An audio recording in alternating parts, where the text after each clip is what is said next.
Coucou mes petites elfes, j'espère que vous passez un bon dimanche. Alors comme promis, il y a aujourd'hui l'interview avec Maxime Gaget, qui a fait un livre d'ailleurs, il vous en parlera. Il a eu l'aimable gentillesse d'accepter une interview avec moi pour ma chaîne et ensuite un live pour discuter avec vous. Donc voilà, je tenais à remercier Maxime. Bonjour Maxime, comment vas-tu? Bonjour Maud et bonjour tout le monde. Eh bien, quand on s'écoute, tout va très bien. Bon, même si la méthode n'est pas tout à fait au beau fixe, en tout cas, le moral est bon à très bon. Le moral est bon, très bien. Alors avant de te poser des questions, j'aimerais que tu expliques aux elfes ton parcours, s'il te plaît. Oula C'est la question. Disons que j'ai un parcours qui est assez alambiqué, puisqu'en fait, au niveau formation, j'ai commencé par un diplôme de technicien moules et modèles, ce qui est un métier assez peu courant, et quelques temps plus tard, j'ai suivi un cursus informatique qui est sanctionné par un diplôme d'analyste programmeur, pour développeur web, si ça peut faciliter les choses.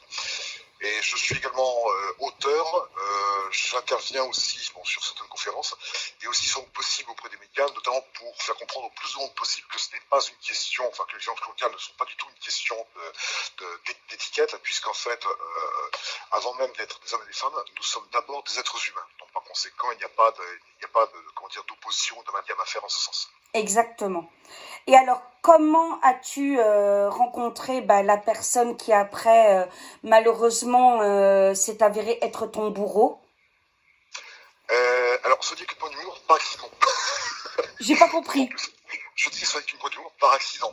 D'accord, ok. En fait, plus sérieusement, c'était quand j'étais en formation sur Paris, donc pour préparer mon diplôme en tant que développeur web. Et parallèlement à ça, j'étais également modérateur à titre bénévole sur un site de chat qui accessoirement faisait site de rencontre. Et au début de la formation, j'étais en relation avec une jeune femme originaire du Maroc, qui était sans cheville d'ailleurs, et j'étais red tag. Et malheureusement, cette dernière a mis fin à notre relation vers le mois de février, quelque part par là, février 2007, que je peux dire. D'accord. Et je reconnais que ça m'a collé un sac au moral. Et quelques temps après, tout en étant modérateur sur ce chat, c'est là où j'ai fait la connaissance de Nadia. Donc qui allait être tour à tour ma compagne, puis mon bon. D'accord. Alors, tu as été amoureux, je suppose, bien sûr. Tout à fait. Et en fait, les choses se sont faites de manière tout à fait anodine. Au sens où on a commencé à discuter, on a sympathisé assez rapidement. Et est arrivé, on est resté rapidement au mois de juillet, où là, on est communément invités tous les deux à barbecue par un commun qui est aussi modérateur depuis longtemps. Et avant de se rejoindre sur place, on avait convenu de se donner rendez-vous à la place de la Nation. C'était un samedi d'ailleurs en début de l'été, un petit peu comme les jours précédents que l'on a eu, enfin très belle journée. Il était convenu que l'on se voit à la place de la Nation vers 14h, donc pour ma part j'arrive toujours avec un peu d'avance. Et je reçois un SMS de sa part qui m'indique que voilà, je vais être un peu en retard, est-ce que tu vois une évolution fait que je sois accompagné.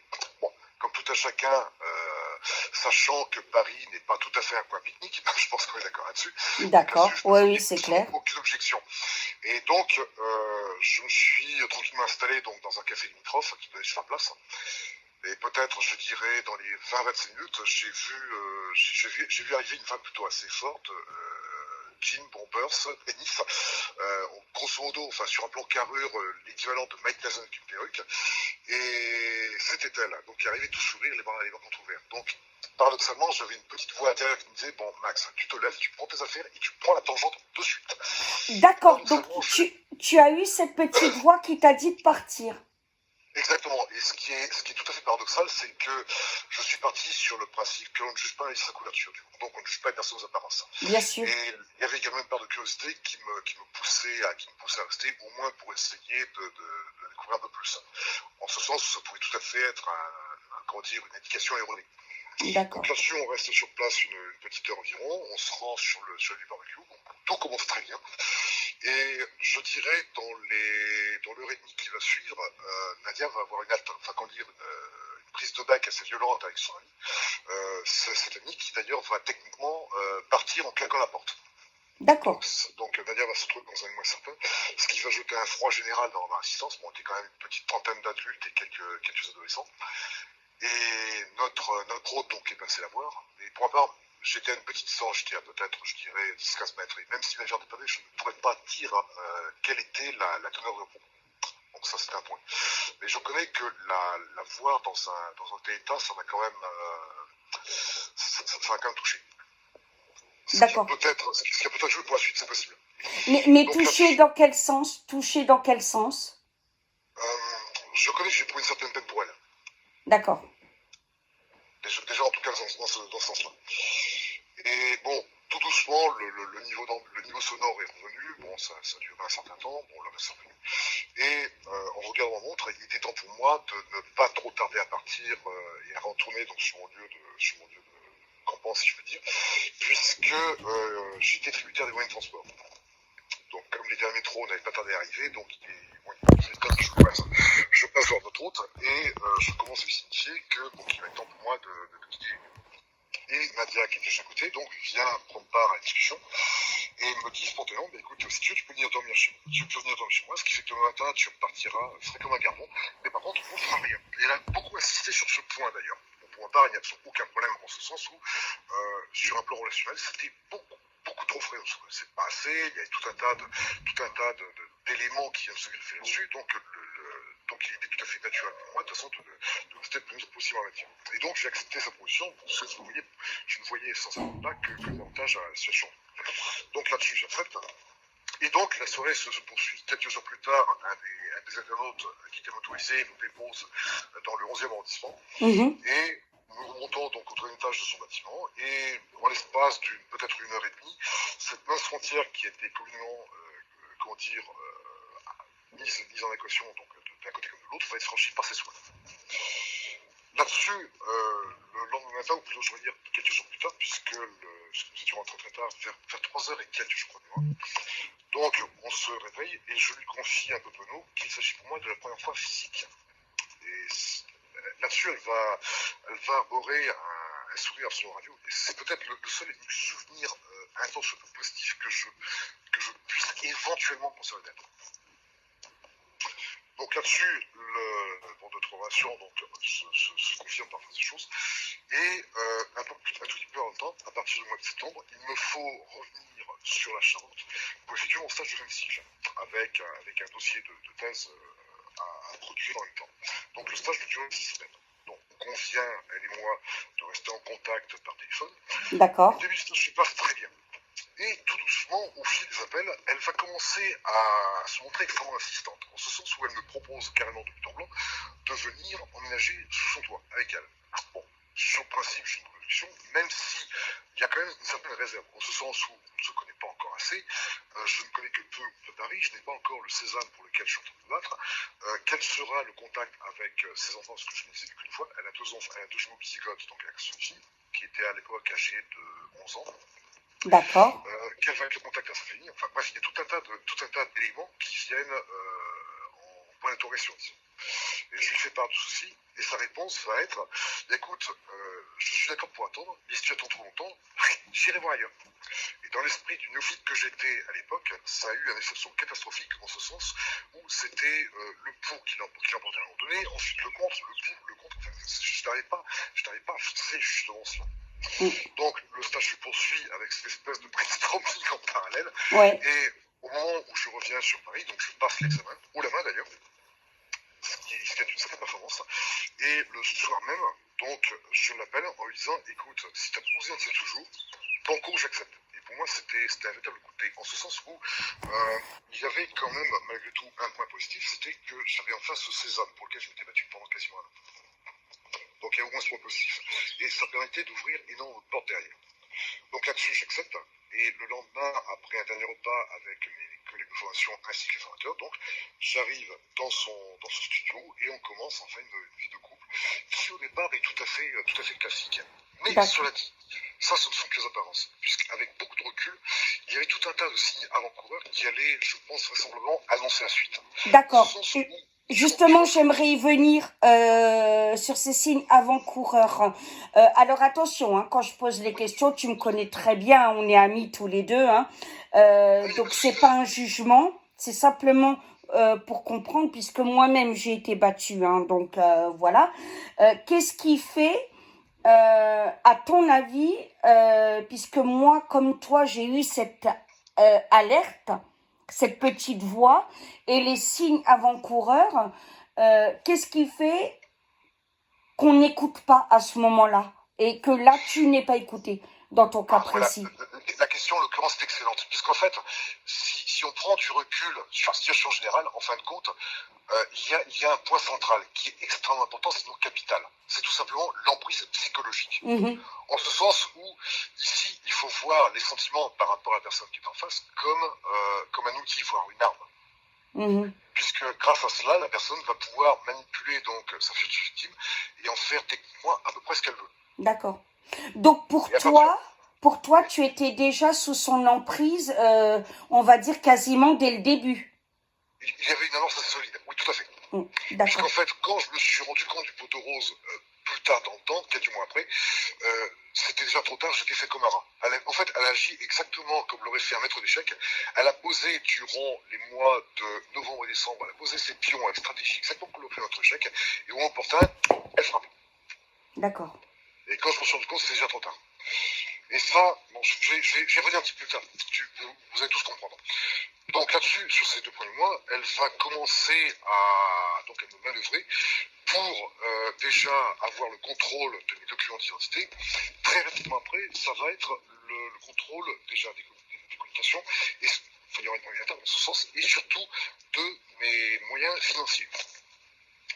En sachant que, en fait, elle a joué sur un rapport de confiance. C'est-à-dire que quelques jours auparavant, elle m'avait très humblement confié son numéro de carte pour que je fasse un retrait pour elle. Bon, comme je suis quelqu'un de très carré, j'ai sorti donc à la fois la somme qu'elle m'a indiquée, plus un ticket en guise de preuve. Et je lui ai remis le tout de manière la plus carrée qui soit.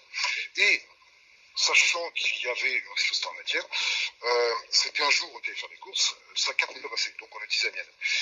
Ma carte n'est pas passée. Bon, ça c'est pour une question technique, puisque les cartes ne sont pas toutes compatibles avec l'électeur. Bon, ça, Tout à fait. Tout à fait. et donc, il a fallu effectuer un retrait en espèces. Donc, comme je suis resté avec les courses, c'est elle qui s'en occupait, et je lui ai, comme je connaissais son code de carte, je lui ai transmis la bannière. Relation de réciprocité. Enfin, du moins, telle que je pensais. Donc, elle effectue la chose, et au retour, elle me fait une proposition sur laquelle j'aurais dû cliquer, mais qui ne m'a pas, interpellé plus que ça, puisqu'elle m'a proposé d'administrer de compte. Donc, je suis parti sur une base très simple, c'est qu'étant donc mère de famille, ayant un studio, ayant, en tout cas, d'après les éléments dont je disposais, une vie assez, en apparence, assez stable, je me suis dit, après tout, pourquoi pas, banco, puisque de toute façon, le rationnel est un rapport de confiance, donc on teste, on va voir ce que ça donne. Bien Et sûr. là, ça va être une erreur monumentale, puisque c'est justement là où elle joue là-dessus. Elle joue sur une sorte de rapport de confiance pour justement récupérer tous les éléments nécessaires afin de me contrôler de A à Z. Mais ça, je me rends compte un petit peu plus longtemps. Donc, sur fin novembre et décembre, j'ai réussi à obtenir un CDI, donc auprès d'une des plus grosses entreprises d'ingénierie informatique de Paris, et peut-être même d'Europe. Et il faut savoir une chose, c'est que cette entreprise proposait 200 postes. Nous étions plus de 1200 candidats. Donc la concurrence était plutôt sauvage. Et donc je suis rentré tout content donc, en ayant donc, ce poste en main, qui allait démarrer très exactement le 12 janvier 2008. D'accord. Début d'année. Bon, le premier jour se passe nickel, impeccable. Premier jour, donc, ça part avec quantité, carte bleue psychologique pour se restaurer, etc. Par contre, dès le lendemain, elle va carrément faire ma basse, donc elle va m'empêcher d'utiliser ma carte bleue et me laisser tout plus quelques pièces. Et c'est là où les choses vont très rapidement se compliquer, puisqu'elle ne me laisse que tout au plus 3-4 euros, plus 2 tickets de métro, un pour l'aller et un pour retour. Donc, autant dire, sur un plan technique, c'est assez complexe. Surtout si je devais être affecté sur une mission qui m'obligeait à me déplacer dans Paris-Intramuros, voire un peu plus loin, puisque cette entreprise a des ramifications un peu partout en France, Bien sûr. voire en Europe. Donc, ça aurait posé un sacré problème par la suite. En cours de route, elle va utiliser ses enfants pour me mettre en fait dans le mur, puisque ses enfants voulaient absolument que l'on joue, c'était un samedi je crois, voulaient que l'on joue à cache-cache. Bon, jouer à cache-cache dans un studio de 37 tirets, c'est un peu cool, on va dire. Mais bon, pourquoi pas, après tout, pour faire plaisir, j'ai accepté. Donc là-dessus vient mon tour, on fait 2-3 tours comme ça comme ça sans problème. Et vient mon tour, donc je trouve sa fille qui était sous leur pistolet, donc ok, pas de problème. Et son fils était caché derrière des manteaux dans le sas d'entrée. Donc là-dessus, je tape très gentiment sur l'épaule, je dis écoute, tu peux sortir, je t'ai vu. Aucune réaction. Là je me dis, il y a quand même un truc. Bon, il n'a peut-être pas entendu à cause des manteaux. Je tape doucement, je lui dis écoute, tu peux sortir, je t'ai vu. Aucune réaction. Là, j'avoue, ça commençait à m'intriguer un peu, donc je vais voir sa sœur qui était dans la pièce principale. Je lui dis, écoute, là, il y a peut-être un problème avec ton frère. Enfin, j'ai beau lui indiquer, j'ai indiqué 2 fois qu'il pouvait sortir, mais il ne bouge pas. Et je me dis, bah écoute, essaye. Donc là-dessus, je réessaye, je te fais un tout petit point d'effort, mais bon, sans pour autant le bousculer, naturellement, parce que bon, pour moi la vie d'enfant est quelque chose de sacré, donc il y a un respect dans la là. Donc, je lui tapote encore l'épaule, je lui dis, écoute, tu peux sortir, je t'ai vu. Et là, il sort, il rejoint la pièce principale en trompe, pendant que sa mère était sur l'ordinateur en train de faire je ne sais quoi d'ailleurs.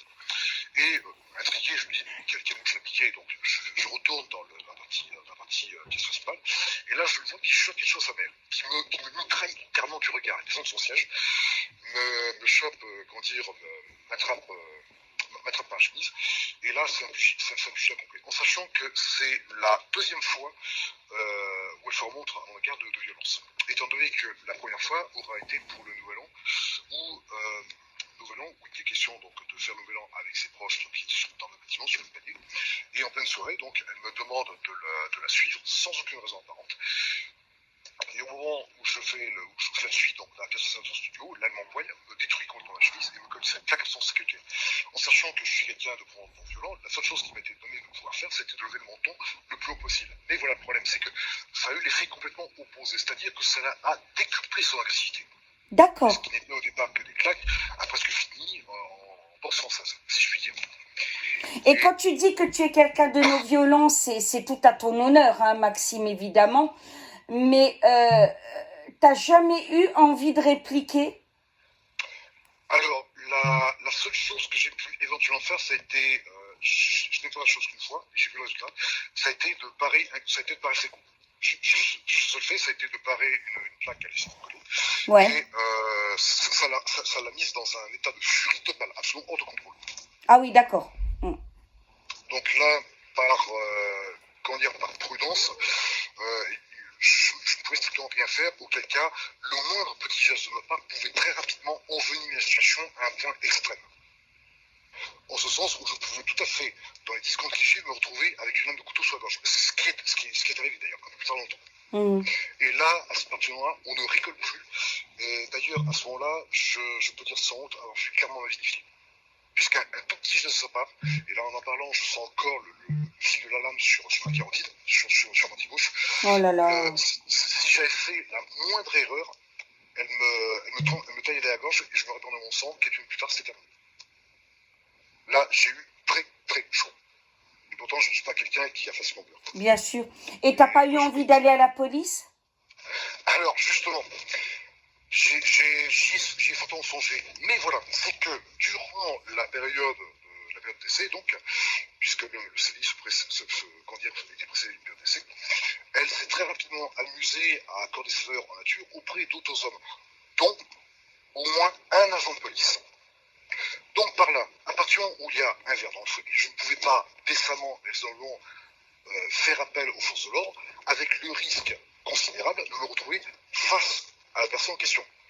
Puisque là, de deux choses l'une, soit la personne se montre professionnelle et effectivement va agir en fonction de sa fonction, soit au contraire, elle va privilégier ses intérêts personnels, avec toutes les conséquences que cela peut avoir.